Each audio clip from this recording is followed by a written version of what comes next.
So ito yung actual test sa LTO. Dapat pa ipasok sa loob ng cone ang sasakyan na hindi tatamaan. Sa LTO okay lang, may pasok doon sa likod kasi napakalit nito. Kaya marami kayo magtatanong na bakit daw pinapasok. So sa LTO ganyan, napakaliit. Hindi yan sasakyan. Sa unang step, 1 to 2% distance. Itatapat mo yung likod ng sasakyan sa padalawang cone.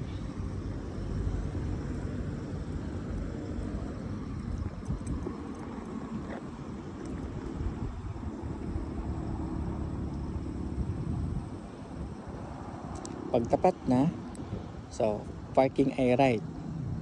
So full turn ng right.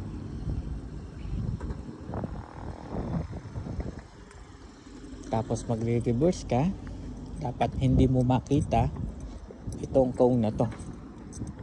Pag nagtago na tong cone na to, stop ka. Then straight ang gulong, then reverse. Ang sunod na step, aatras ka hanggang tumapat yung gulong dito sa isang cone na to.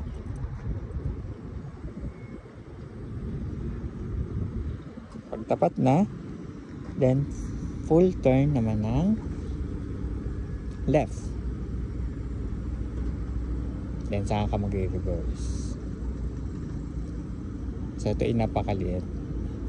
So mapapansin nyo, pinapasok ang likod ng sasakyan sa cone. Ganyan talaga sa LTO kasi napakaliit.